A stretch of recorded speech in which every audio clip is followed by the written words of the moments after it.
अस्सलाम वालेकुम students, welcome back to another episode of law with Ali. आज का जो लेक्चर है वो हम कंटिन्यू कर रहे हैं अपना पिछला लेक्चर। हमारा जो पिछला लेक्चर था वो शुरू हुआ था हमारा chapter number 5, that was judicial president. कल हमने जुडिशल प्रेसिडेंट की टाइप्स पढ़ी थी, judicial president hierarchy of the courts पढ़ी थी और पढ़ा था कि जुडिशल प्रेसिडेंट कैसे वर्क करता है। अब अगर आपको याद हो तो कल मैंने आपको बताया था कि जुडिशल प्रेसिडेंट का ये रूल है कि ऊपर वाले जजेस जो हैं वो नीचे वाले जजेस को बाउंड करते हैं, या इस तरह कह लें कि नीचे वाले जजेस जो हैं ऊपर वाले जजेस से के डिसीजन से बाउंड होते हैं कि वो उनको फॉलो करेंगे।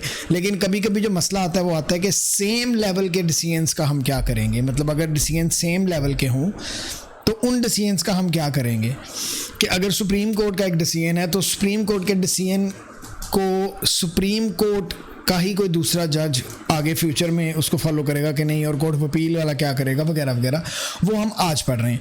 आज का जो हमारा पहला टॉपिक है वो है supreme court and the use of practice statement. आपको ये पता होना चाहिए, मैंने लास्ट लेक्चर में भी बता दिया था, मैं दोबारा बता रहा हूँ कि 2009 अक्टूबर तक जो सबसे सीनियर मोस्ट कोर्ट था यूके लीगल सिस्टम का वो हाउस ऑफ लॉर्ड्स था। उसके बाद हाउस ऑफ लॉर्ड्स को अबॉलिश कर दिया गया और उसको रिप्लेस कर दिया गया सुप्रीम कोर्ट से। केसेस जो हैं बिफोर अक्टूबर 2009 जो हैं वो अभी भी रेफ़र किए जाते हैं। ये सिर्फ कोर्ट अबॉलिश हुआ है, उसके केसेस अबॉलिश नहीं हुए, अब बस उसका नाम चेंज करके सुप्रीम कोर्ट रख दिया गया है। मेन डिबेट इस बात पे है कि किस हद तक, किस एक्सटेंट तक कोर्ट जो सुप्रीम कोर्ट है वो अपने ही पिछले डिसीजंस को फॉलो करे या ना करे। इसके लिए हम एक केस देखेंगे जो कि है एक लैंडमार्क केस है, बहुत इंपॉर्टेंट केस है इस हवाले से, इस पॉइंट को समझने के लिए। That is London Street Tramways versus London County Council 1898। इसमें in short House of Lords ने कहा था कि जो हाउस ऑफ लॉर्ड्स हैं, मतलब अब सुप्रीम कोर्ट जो है ये अपने पास डिसीजन से कंप्लीटली बाइंडिंग है, ठीक है, एंड तब तक ये बाउंड ही रहेगा अपने पास डिसीजन से जब तक ये प्रूव ना कर दें कि पिछला डिसीजन जो है वो पर इंक्वायरियम मतलब इन एरर बना है, उसमें कुछ एरर है। तो according to the London Street Tramways वाला जो केस जो मैं आपको भी बता रहा हूँ, supreme court is bound by the previous decisions. अब हुआ ये कि in the middle of the 20th century ये वाली अप्रोच को इतनी सेटिस्फैक्ट्री नहीं फील हुई उनको, और उन्होंने कहा कि लॉ अगर अल्टर नहीं होगा ना तो वो जो सोशल कंडीशन, सोशल ओपिनियंस और कोई पॉसिबल रॉन्ग डिसीजंस है वो कैसे चेंज होंगे, उनके साथ साथ लॉ कैसे डेवलप होगा। अगर सोसाइटी डेवलप हो रही है तो सोसाइटी के साथ साथ लॉ कैसे डेवलप होगा। तो दैट वाज अ प्रॉब्लम। तो हुआ ये कि इस बात को अप्रिशिएट किया गया कि कोर्ट ऑफ, जब ये फाइनल कोर्ट ऑफ अपील है, सबसे बड़ा कोर्ट है, तो इनके पास थोड़ी सी फ्लेक्सिबिलिटी होनी चाहिए अपने पिछले डिसीजंस को ना मानने की। तो 1966 में लॉर्ड चांसलर ने इशू की जिसको कहा एक प्रैक्टिस स्टेटमेंट, और उसमें उसने अनाउंस किया a change to the rule, जो rule London Street Tramways versus London County Council में बना था। और उस चेंज ऑफ द रूल के साथ उसने कहा in the use of the practice statement कि प्रैक्टिस स्टेटमेंट अलाउ करती है हाउस ऑफ लॉर्ड्स को to change the law when it believed that an earlier case was wrongly decided, ठीक है। It had the flexibility to refuse to follow an earlier case when it appeared right to do so.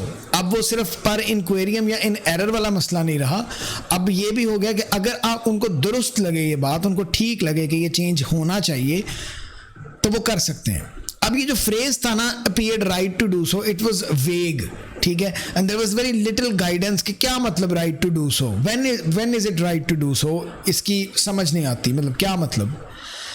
तो जो सबसे पहला case जिसमें practice statement use हुई वो Conway versus reamer था 1968 में on a technical point on discovery of document.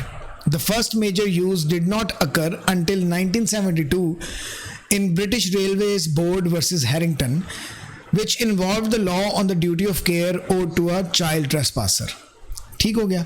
अब जो पिछला केस था, अब ये British Railway Board versus Harrington में जो पिछला सुप्रीम कोर्ट का या हाउस ऑफ लॉर्ड्स का प्रेसिडेंट यूज हुआ था वो एडी वर्सेस डम्ब्रेक हुआ था, और एडी वर्सेस डम्ब्रेक को ना फॉलो करते हुए और प्रैक्टिस स्टेटमेंट यूज करते हुए British Railway Board versus Harrington ने डिफरेंट डिसीजन दिया था। ठीक है।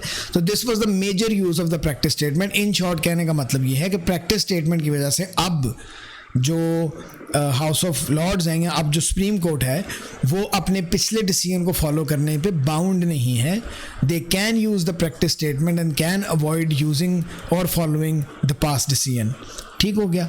अब प्रैक्टिस स्टेटमेंट यूज़ करने पे ना एक रिलक्टेंस शो करते थे हाउस ऑफ लॉर्ड के जो जजेस थे, और ये reluctance Jones versus secretary of state for social services में देखी भी गई है। एक और केस है बल्कि रीड डाउलिंग का 1967 का, जिसमें 4 of the 7 जजेस regarded the earlier decision as being wrong, और बाकियों ने कहा था कि हम इसको तो उसके ये कहा जा सकता है कि चूँकि फीचर ऑफ प्रेसिडेंट एक बहुत इंपॉर्टेंट चीज़ है, इनकरेज यही किया जाता है कि पिछले प्रेसिडेंट्स को यूज़ किया जाए, उनको फॉलो किया जाए ताकि लॉ में एक सर्टेनिटी रहे।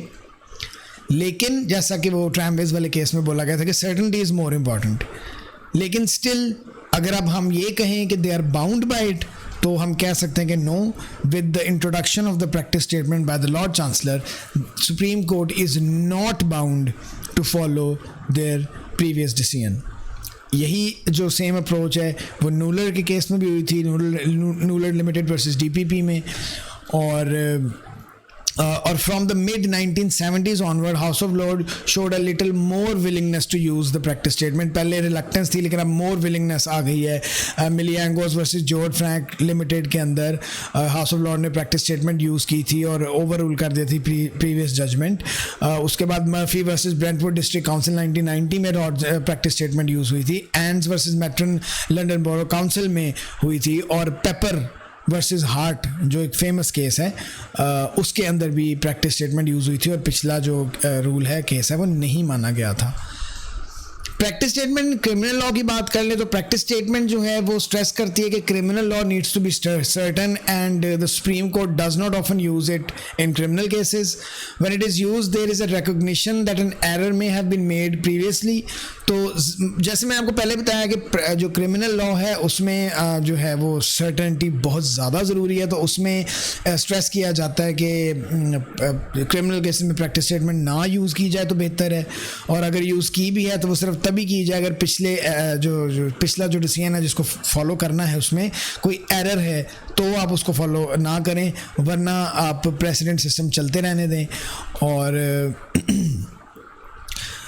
आर वर्सेस RNG 2003 के केस के अंदर जो है वो प्रैक्टिस स्टेटमेंट यूज़ हुई थी इन अ क्रिमिनल केस, और उन्होंने कहा था कि इसमें क्रिमिनल केस के अंदर होते हुए भी जो जस्टिस थे हाउस ऑफ लॉर्ड्स के, उन्होंने कहा था कि प्रैक्टिस स्टेटमेंट क्रिमिनल लॉ में भी यूज़ हो सकती है when it is right to do so. ये आर वर्सेस RNG 2003 का जो लेटेस्ट इसका केस है वो ये है। अब सुप्रीम कोर्ट का जो रिलेशनशिप है प्रैक्टिस स्टेटमेंट के साथ, the supreme court's relationship to the practice statement, तो फ्रॉम अक्टूबर 2009 जैसे मैंने पहले बताया, the constitutional reform act 2005 transferred the House of Lords power to the supreme court. तो 2009 के बाद, तो अक्टूबर 2009 के बाद हाउस ऑफ लॉर्ड फिर सुप्रीम कोर्ट में ट्रांसफ़र हो गया।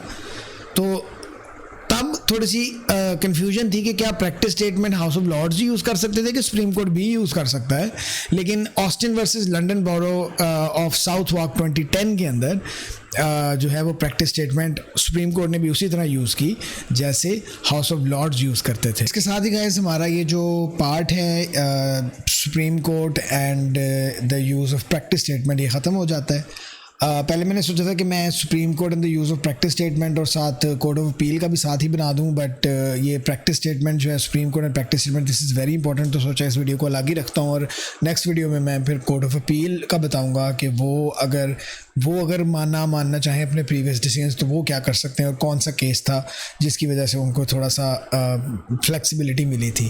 तो नेक्स्ट लेक्चर में मिलते हैं, फिर लाइक कर देना यार, बाय बाय।